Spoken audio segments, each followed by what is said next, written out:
Bismillahirrahmanirrahim. Assalamualaikum warahmatullahi wabarakatuh. Alhamdulillahi rabbil alamin. Wa bihi nasta'inu ala umuri dunya waddin. Wassalatu wassalamu ala asyrafil anbiya'i wal mursalin wa ala alihi wa ashabihi wa man tabi'ahum bi ihsanin ila yaumiddin. Wa ba'd.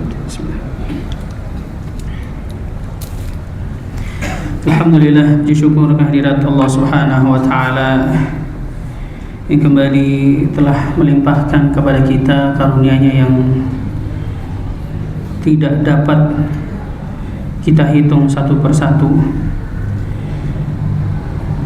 Salawat serta salam tak lupa kita sanjungkan kepada qudwah kita baginda Nabi Muhammad sallallahu alaihi wasallam.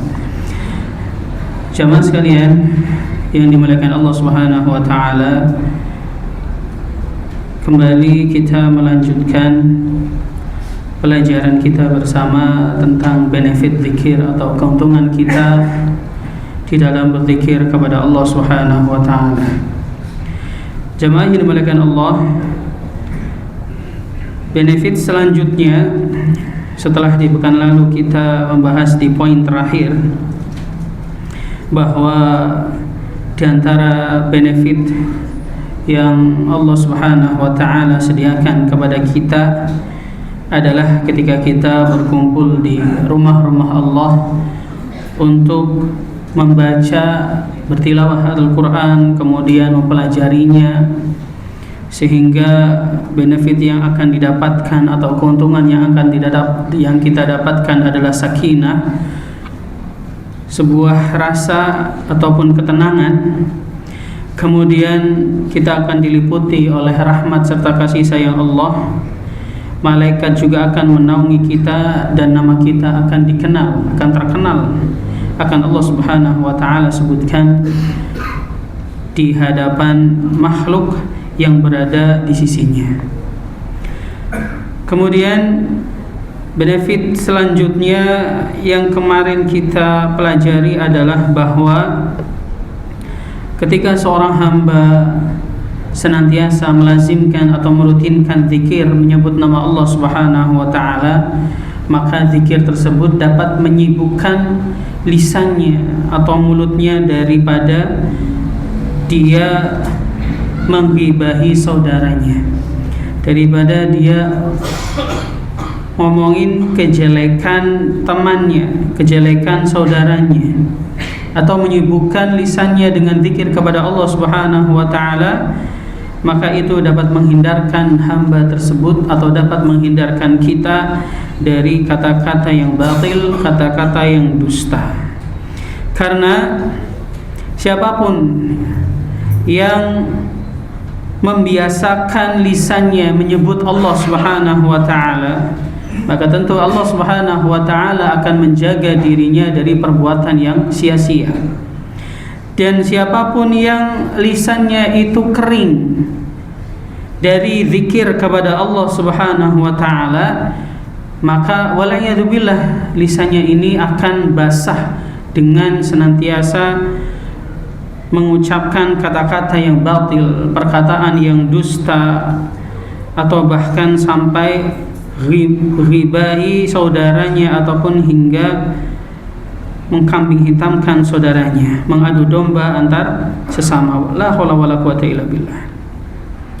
Kemudian jemaah yang dimuliakan Allah Subhanahu wa taala, keuntungan lain yang akan kita dapatkan ketika kita senantiasa merutinkan zikir kepada Allah Subhanahu wa taala, bahwa ada salah satu zikir yang tentunya kita sudah sangat hafal,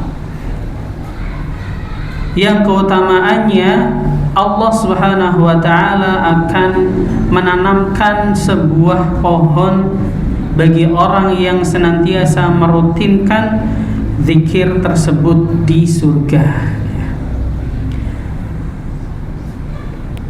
Dalam sebuah hadis Rasulullah sallallahu alaihi wasallam, beliau mengatakan, "Man qala subhanallahil azimi wa bihamdihi." Kalau di kesempatan yang lalu siapapun yang mengucapkan subhanallahi wa bihamdih 100 kali, maka semua kesalahannya akan Allah Subhanahu wa taala hapus walaupun sebanyak buih di lautan. Nah, sekarang ada tambahan sedikit. Subhanallahil azimi wa bihamdihi. Maha suci Allah Subhanahu wa taala yang maha agung, yang senantiasa dipuji. Apa yang akan didapatkan? Ghurisat lahu nakhlatun fil jannah.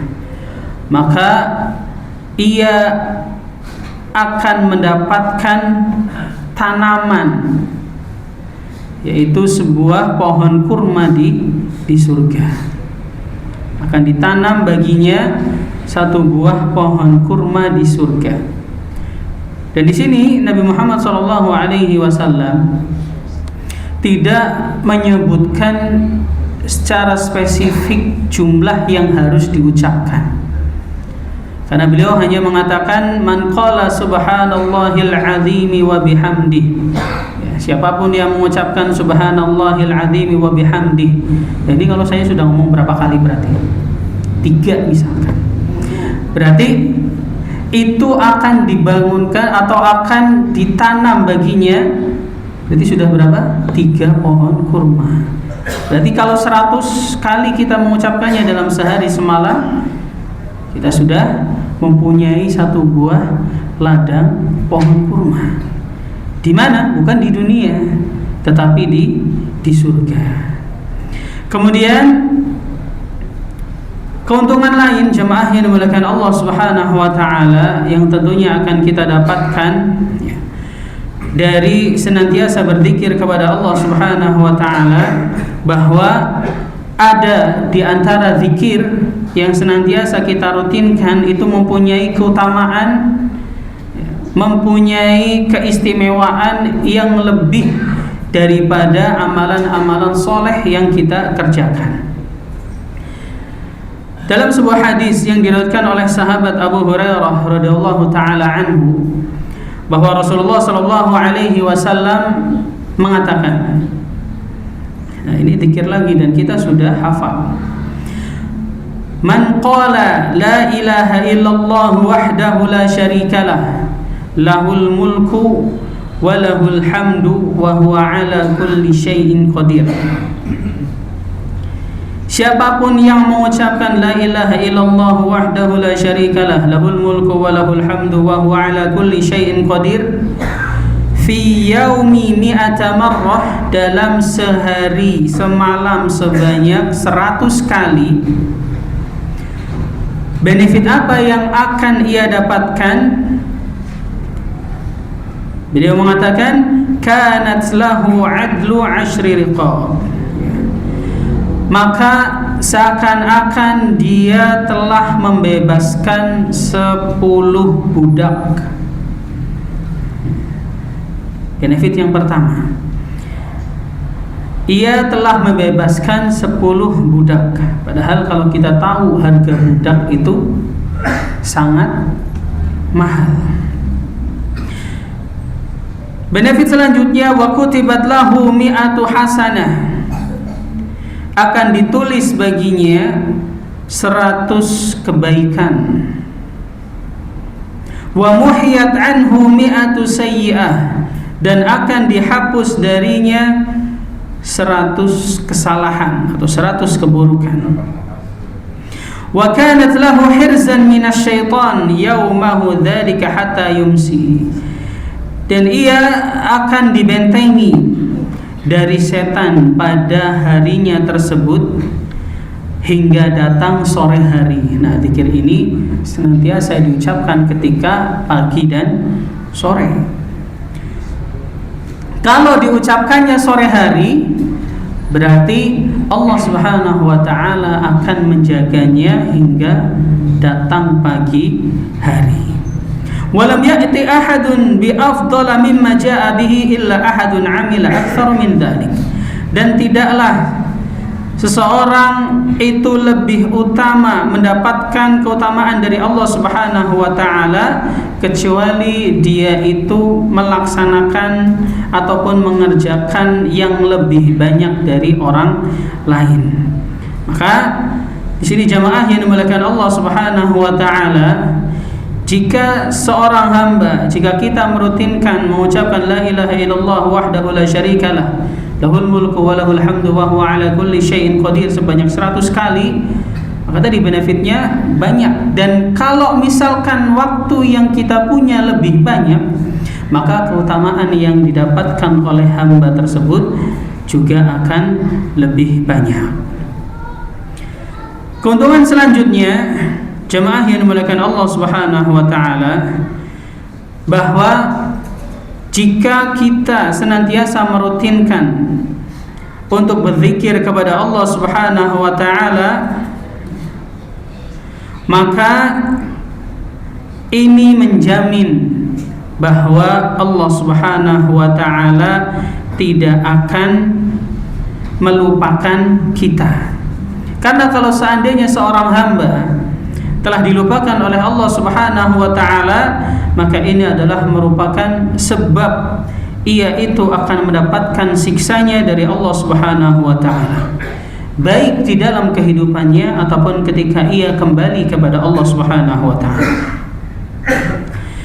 Kemudian efek buruknya, kalau seandainya seorang hamba sampai lupa kepada Allah Subhanahu wa taala, tidak mau berzikir kepada Allah Subhanahu wa taala walaupun hanya waktu yang sedikit, maka juga Allah Subhanahu wa taala akan membuat hamba tersebut lupa terhadap dirinya sendiri, lupa terhadap kebaikan yang harus ia tanam.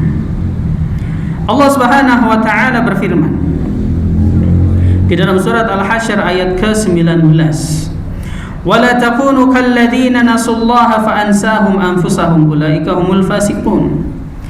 Dan janganlah kalian sekali-kali menjadi seperti orang-orang yang lupa kepada Allah Subhanahu wa taala. Lalai, tidak mengingat Allah Subhanahu wa taala dalam kesehariannya.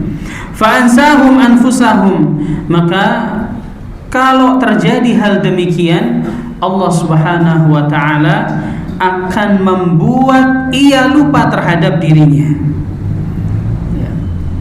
Allah akan membuat kita lupa terhadap diri kita sendiri. Ulaika humul fasiqun, dan mereka adalah orang-orang yang fasik.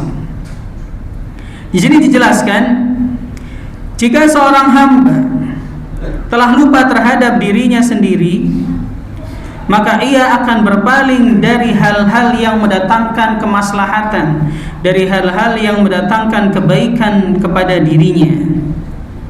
Dan kalau seorang hamba telah melupakan dirinya dan ia sibuk dengan hal-hal lain selain mengingat Allah Subhanahu wa taala, fahalakat wa fasadat, maka pada akhir hayatnya, pada akhirnya ia akan rusak dan akan binasa.